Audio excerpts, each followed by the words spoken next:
Bu görüntülerin birçoğunu da senin kamerandan görebildik Nedim. Halk senin kamerandan oradaki tahribatı görebildi. Bugün paylaştığımız Feraşin bölgesindeki 2 şehitlikten sadece burayla mı sınırlı? Botan'da, Ahmet'te nereler hedef alındı şu ana kadar? Yani şöyle söyleyeyim, hani bütün Kuzey Kürdistan'da bulunan HPG ve Yecaz tarzı gerillaların hemen hemen bütün mezarlıkları benzer durumda. Yani ulaşabildiklerimizde yani gördüğünüz gibi tamamıyla yıkılanlar var. Yani böyle mezarlık izinin rastlanmadığı mezarlıklar var. Tahrip edilenler var. Yani görüntülerde görülüyor zaten. Bütün mezarlıklar böyle. Şırnak bölgesinde de Şırnak ve ilçelerinde de 5 mezarlık var. Bunlar farklı yerlerde. Bu şekilde tahrip edilmişler mezarlıklar. Yansıyan görüntüler de senetle getirin net bir şekilde görülüyor. Belki Herekol bölgesindeki şehitlikten yansıyan bir bilgiydi. Cenazelerin kayıp olduğu ortada bulunmadığı bilgisi var. Bu konuda sana yansıyan bir bilgi var mı? Evet, özellikle Besta bölgesinde bulunan mezarlığa ulaşabildik daha önce. Ve Herekol biliyorsunuz Pervari ilçesine bağlı Cemekari yaylasında bulunuyor. Aldığımız bilgilere göre orada 63 HPG Yecaz tarlı gerillaların farklı tarihlerde yaşam ülkelerinin cenazelerinin oraya defnedildiği kaynaklardan aldığımız bilgiler böyleydi. Bölgeye gittiğimizde zaten hemen yakın bölgede karakollar inşa edilmiş. Mezarlık 2017 tarihinde yıkılmış. Yani Koçerlerin anlattıklarına göre bölgede insanlar hani yayladan bulunan insanların yayladan dönmelerinden sonra bu yıkım başlıyor. İnsanların tamamen olmadığı bir dönemde, kimsenin olmadığı. Kertelerle girildiği bilgisi var elimizde o bölgeye ve tamamen bölgeye gittiğimizde daha önce orayı görmeyen biri buranın bir mezarlık ve 63 kişinin cenazesinin burada olduğuna dair hiçbir iz bulamaz. Birkaç mermer taşından başka onu söyleyeyim. Cenazelerin nerede olduğu konusunda bir açıklama yapılmadı. Yalnız haberi paylaştıktan sonra bize ulaşan bazı kaynaklar cenazelerin aynı alanda bulunduğu, üstünün toprakla kapatıldığı bilgisine ulaştık. Böyle bir bilgi ulaştık. Tabii bu resmi bir veri değil veya resmi bir açıklama değil ya da teyit edilmiş bir bilgi değil. Haber kaynaklarının bize aktardığı bilgiler. Bu konuda bir açıklamanın yapılmasını açıkçası bir gazeteci olarak bekliyoruz. Çünkü aileler yani bu konuda bir girişimde bulunmak isteseler bile bir açıklama olmadığı için herhangi bir cenazeye veya çocuklarına ait bir cenazeye ulaşabilecekleri bir durum yok ortada. Cenazelere ulaşmak için bir bilgi de yok ortada. Şu an bunların çoğunun savaş uçaklarıyla, bombardımanla bu hale getirildiğini görebiliyoruz. Nasıl değerlendirmek gerekir? Bu saldırılarla ne hedefleniyor? Şöyle bir şey, yani Türkiye Anayasası'nda da zaten bu var olan bir şey, yani cenazeye veya gömülü bir insana ait cenazeye müdahale etmek veya tahrip etmek suç zaten. Yani şöyle söyleyeyim, kendi anayasasını bile hiç esen bir durum var ortada. Açıkçası bölgedeki bütün mezarlıklar bile şu an Cudi ve Besta, yani Şırnak bölgesinde ulaşamadığım veya gidemediğim Cudi ve Gavar mezarlıkları var. Cudi Dağı'ndaki Spindarlıköy köyünde bulunuyor, Türkçe ismiyle. Gavar'daki de Basret köyünde bulunuyor.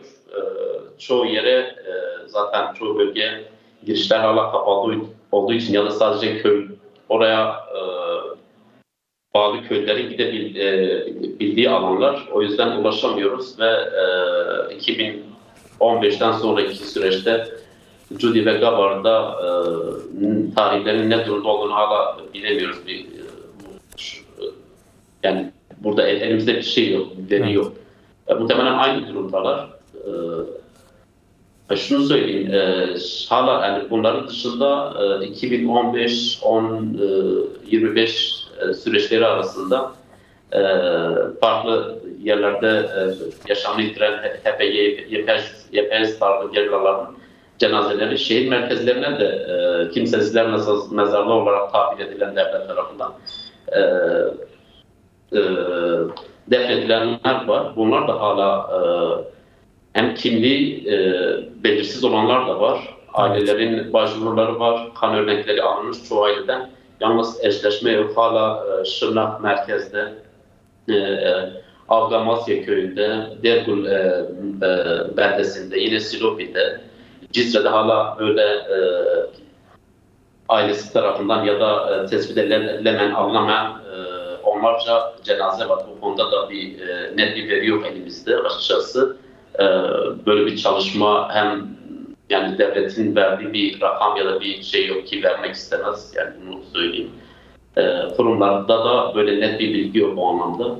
Bu anlamda hani HPG, YPG astargirlerine ait cenazelerin veya mezarlıklarda bulunan cenazeler hakkında sağlıklı bir bilgi yok elimizde. Evet. O anlamda bir çalışmanın yapılıp tespitlerin yapılması aileler için en azından çok ihtiyaç bulunan bir durum. Nedim Uruç, belki Botan'da yapılan saldırıların bir boyutu bu. Bir diğeri de halkın yaşam alanlarına dönük saldırılar var. Sen de oradasın, Şırnak'ta. Neredeyse tüm yaşam alanlarındaki doğaya dönük yoğun bir saldırı var. Şu ana kadar sanırım %7-8'lik bir orman tamamen yok edilip çölleştirildi bu alanlar. Nedir bu anlamda son durum Botan'da? Nasıl bir tahribat var? Buna karşı bir kampanya da başlatılıyordu. Şöyle söyleyeyim, Botan ve Şırnak özelinde özel bir politika yürütülüyor. Evet. Özellikle Şırnak'ta ve ilçelerinde bu yani çok geniş bir konu. Açıkçası zamanınız var mı bilmiyorum o anlamda. Yani Silopi'de termik santrali kurulmuş ve Silopi'deki Bezbel beldesinde, Belga köyünde, Cilbiya köyünde burada hem orman talanı söz konusu hem de burada açılan kömür ocaklarından kaynaklı Cudi Dağı'nın hemen hemen yarısına yakını tahrip edilmiş. Cudi Dağı'nın içine girdiğinizde bir dağ olduğuna dair emareler hemen hemen yok. Yine Besla bölgesi bu şekilde Gabar dinamitlerle yok ediliyor. Beytüşşabab, Uludere kırsalları, özellikle Betkar bölgesi geçtiğimiz yıllarda tamamen ormanları kesildi, yakıldı. Barajlar yapılıyor bölgede. Uludere'de 10'a yakın baraj yapıldı. Şu an Beytüşşabab bölgesinde de 4 tane baraj yapılma projesi var. Bunlar hızlı kamulaştırmayla birlikte faaliyete geçtiği çalışmalar. Yine Dicle Nehri üzerinde Kasrik ve Cizre arasında bir baraj yapılması söz konusu. Bununla ilgili çalışmalar yapılıyor.